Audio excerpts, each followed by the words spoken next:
Ethan swiftly picked up the frame and threw it at my head. Natalie, I thought you'd be sensible, but I didn't expect you to be so vicious. Vicious? I laughed out loud. Going to checkups alone, letting outsiders replace my identity as Mrs. Evans, deliberately smashing my grandmother's keepsake. Facing all this differential treatment, Ethan could still call me vicious. Blood from my forehead mixed with tears. I couldn't help but mock myself. Ethan, in your eyes, my repeated forbearance is vicious, but Heather causing my miscarriage is just an accident. Don't you find that absurd? Ethan's chest heaved violently. Then Heather said tearfully, don't be angry with Natalie. She just lost her child, so it's normal for her to be temperamental. She pushed the man toward the door. After all, this is between Natalie and me. Let us resolve it ourselves. Besides, don't you need to handle Natalie's discharge procedures? Hurry up, Ethan instructed with concern. Be careful then. Don't hurt the baby. After the man left, Heather no longer concealed the malice in her eyes. Ethan and I have been like two peas in a pod since childhood. Our bond naturally runs deeper than yours. Once I give birth to this child, how much longer do you think you can stay by his side? Facing her low-level provocation, I didn't react impulsively as I used to. I just silently picked up the photo from the floor. He's just garbage. If you want him, take him. But Heather, stolen goods will never truly be yours.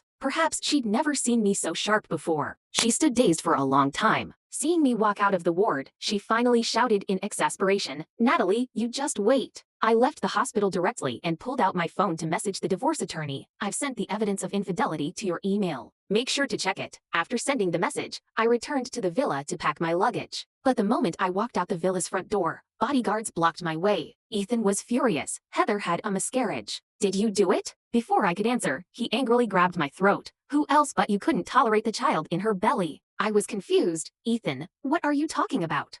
He slapped me across the face. Looking into each other's eyes, only shocking ferocity remained in Ethan's. Heather is delicate. You must apologize to her in person. He turned to the bodyguards and commanded sharply, take Natalie to the hospital. Already weak, I couldn't resist the bodyguard's restraint. By the time we reached the hospital, Heather was watching me with a victor's gaze. Ethan, I lost my child. A simple apology won't make this go away. I forced myself to stand, the sharp pain in my abdomen making me stagger. Ethan instinctively stepped forward. Are you uncomfortable? Then, thinking better of it, he looked at me with disgust, trying to play weak to avoid punishment. Kneel and apologize to Heather. My heart turned completely cold. I won't admit to something I didn't do. Heather's provocative expression intensified. Fine, since Natalie won't apologize, let's have her mother from the nursing home kneel and beg for my forgiveness.